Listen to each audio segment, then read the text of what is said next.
আসসালামু আলাইকুম ওয়া রাহমাতুল্লাহি ওয়া বারাকাতুহু। আজ আমরা জানব পাপের কারণে বান্দা অনেক কল্যাণ থেকে বঞ্চিত থাকে। ভালো কাজ করার তৌফিক একমাত্র আল্লাহ তাআলার হাতে। প্রকৃত মুমিন বান্দা সর্বদা ভালো কাজ করার সুযোগ থাকে। সে প্রত্যাশা রাখে এর মাধ্যমে জান্নাতে সর্বোচ্চ আসন লাভ করার। অনেক সময় বান্দা ভালো কাজ করার ইচ্ছা করলেও কোনো অজানা কারণে ভালো কাজ করতে পারে না। আর আল্লাহ তাআলা যখন কোনো বান্দাকে ভালোবাসেন তখন তাকে নিজ অনুগ্রহে ভালো কাজ করার তৌফিক দান করেন। হযরত আনাস রাদিয়াল্লাহু তাআলা আনহু বলেন, রাসূল সাল্লাল্লাহু আলাইহি ওয়াসাল্লাম বলেছেন, আল্লাহ যদি কোনো বান্দার কল্যাণ সাধন করার ইচ্ছা করেন তাহলে তাকে কাজ করার সুযোগ দেন। প্রশ্ন করা হলো, হে আল্লাহর রাসূল সাল্লাল্লাহু আলাইহি ওয়াসাল্লাম, তিনি কিভাবে তাকে কাজ করার তৌফিক দেন? তিনি বললেন, তিনি সেই বান্দাকে মৃত্যুর আগে সৎ কাজের সুযোগ দান করেন। সুবহানাল্লাহ বিহামদিহি। তিরমিজি হাদিস 2142। নিম্নে আমরা এমন কিছু আমল নিয়ে আলোচনা করব যেগুলোর কারণে ভালো কাজ করার তৌফিক লাভ হয়। যে বান্দা আল্লাহর কাছে প্রতিনিয়ত ভালো কাজ করার প্রার্থনা করে, আল্লাহ তাআলা তাকে ভালো কাজ করার তৌফিক দান করেন। এজন্যই বেশি বেশি আল্লাহর কাছে দোয়া করা, হেদায়েত প্রার্থনা করা। আল্লাহ তাআলা সূরা ফাতিহার মধ্যে আমাদের সেটাকেই শিক্ষা দিয়েছেন। আমরা প্রতি নামাজের প্রতি রাকাতে আল্লাহর কাছে হেদায়েত প্রার্থনা করি। আমরা প্রতিনিয়ত বলি, হে আল্লাহ, আমাদের সহজ সরল পথে প্রচলিত করুন। অন্যথা ইরশাদ হয়েছে, আল্লাহ যাকে ইচ্ছা মনোনীত করেন। সূরা আশ-শুরা 13 নম্বর আয়াতের মধ্যে আল্লাহ পাক বলছেন, হাদিসে এসেছে, হযরত আবু যর রাদিয়াল্লাহু তাআলা আনহু থেকে বর্ণিত, নবী করিম সাল্লাল্লাহু আলাইহি ওয়াসাল্লাম ইরশাদ করেন, আল্লাহ তাআলা বলেন, হে আমার প্রিয় বান্দারা, তোমরা সবাই ছিলে দিশাহারা, তবে আমি যাকে সুপথ দেখিয়েছি সে ছাড়া। তোমরা আমার কাছে হেদায়েত প্রার্থনা করো, আমি তোমাদের হেদায়েত দান করব। সুবহানাল্লাহ। মুসলিম শরীফের হাদিস নং 6466। অন্তর পরিশুদ্ধ করা। বিশুদ্ধ অন্তরকে আল্লাহ তাআলা ভালো কাজ করার তৌফিক দান করেন। কারণ অন্তর যখন পরিশুদ্ধ হয় তখন তার সব কিছু ঠিক হয়ে যায়। হাদিসে এসেছে, নোমান ইবনে বশির রাদিয়াল্লাহু তাআলা আনহু বলেন, আমি আল্লাহ রাসূল সাল্লাল্লাহু আলাইহি সাল্লামকে বলতে শুনিয়াছি, জেনে রেখো, শরীরের মধ্যে একটি গোশতের টুকরা আছে, তা যখন ঠিক হয়ে যায় তখন গোটা শরীরই তখন ঠিক হয়ে যায়। আর তা যখন খারাপ হয়ে যায় গোটা শরীরই তখন খারাপ হয়ে যায়। জেনে রাখো, সেই গোশতের টুকরা হলো কলব। বুখারী শরীফের হাদিস 52 নম্বর। গুনাহ থেকে বেঁচে থাকা। পাপের কারণে বান্দা অনেক কল্যাণ থেকে বঞ্চিত থাকে।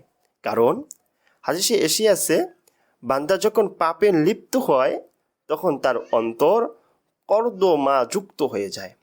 সে অন্তর দিয়ে তখন কোনো ভালো কাজ করতে পারে না। এজন্যই যে ব্যক্তি পাপাচার থেকে নিজেকে বিরত রাখবে, আল্লাহ তাআলা তাকে ভালো কাজ করার তৌফিক দান করেন। হযরত আবু হুরায়রা রাদিয়াল্লাহু তাআলা আনহু থেকে বর্ণিত, রাসূল আকরাম সাল্লাল্লাহু আলাইহি ওয়াসাল্লাম বলেছেন, বান্দা যখন একটি গুনাহ করে তখন তার অন্তরের মধ্যে একটি কালো চিহ্ন পড়ে। অতঃপর যখন সে গুনাহের কাজ পরিহার করে, ক্ষমা প্রার্থনা করে এবং তওবা করে, তার অন্তর তখন পরিষ্কার ও দাগ মুক্ত হয়ে যায়। সে আবার পাপ করলে তার অন্তর দাগ বৃদ্ধি পেতে থাকে এবং তার পুরো অন্তর এভাবে কালো দাগে ঢেকে যায়। তিরমিজি হাদিসের মধ্যে বর্ণিত 3334 নম্বর হাদিস। মা বাবার সঙ্গে সদা ব্যবহার করা। মা বাবার সঙ্গে অসৎ ব্যবহার করার অনেক অশুভ পরিণতি রয়েছে। এর মাঝে একটি হচ্ছে, যে ব্যক্তি মা বাবার অবাধ্য হবে তাকে আল্লাহ তাআলা ভালো কাজ করার তৌফিক দিবেন না। আর যে ব্যক্তি তার মা বাবার সঙ্গে সদ্ব্যবহার করে, আল্লাহ তাকে কল্যাণের পথে পরিচালিত করেন। আব্দুল্লাহ ইবনে আমির রাদিয়াল্লাহু তাআলা আনহু থেকে বর্ণিত, রাসূল আকরাম সাল্লাল্লাহু আলাইহি সাল্লাম বলেছেন, পিতার সন্তুষ্টির মধ্যেই আল্লাহ তাআলার সন্তুষ্টি এবং পিতার অসন্তুষ্টির মধ্যেই আল্লাহ তাআলার অসন্তুষ্টি রয়েছে। তিরমিজি হাদিস নং 1899। ভালো মানুষের সাহচর্য গ্রহণ করা। আল্লাহর প্রিয় বান্দাদের সাহচর্যে রয়েছে অনেক প্রভাব। যারা তাদের সাহচর্য গ্রহণ করবে তাদের আল্লাহ তাআলা ভালো কাজ করার তৌফিক দান করে থাকেন। এজন্যই রাসূল আকরাম সাল্লাল্লাহু আলাইহি ওয়াসাল্লাম ভালো মানুষের সহচর্যের আদেশ করেছেন। আবু সাঈদ খুদরি রাদিয়াল্লাহু তাআলা আনহু থেকে বর্ণিত, নবী করিম সাল্লাল্লাহু আলাইহি ওয়াসাল্লাম বলেছেন, তুমি মুমিন ব্যক্তি ব্যতীত অন্য কারোর সঙ্গে হবে না এবং তোমার খাদ্য যেন পরহেজগার লোক খায়। আবু দাউদ, হাদিস নং 4832। কল্যাণের কাজকে সৌভাগ্য মনে করা। অনেক সময় বান্দার সামনে আল্লাহ তাআলা বিভিন্ন কল্যাণের দ্বারা উন্মোচন করেন। এক্ষেত্রে বান্দা যদি এটাকে নিজের জন্য সৌভাগ্য মনে করে, তখন আল্লাহ তাআলা তাকে ভালো কাজ করার তৌফিক দান করেন। আর যদি নিজের জন্য বোঝা মনে করে, তাহলে তার জন্য সামনের পথ সংকুচিত করে। আল্লাহ তাআলা বলেন, তোমরা সত্যিকারের কৃতজ্ঞতা প্রকাশ করলে আমি তোমাদের আরও বেশি দিব, আর যদি তোমরা অকৃতজ্ঞতা করো তবে জেনে রাখো আমার শাস্তি অতি কঠিন। সূরাতুল ইব্রাহিম আয়াত নাম্বার 7।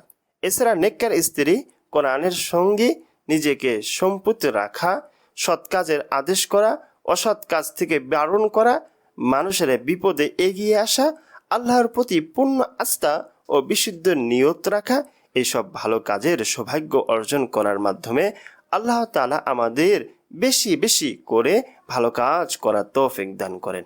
আমিন।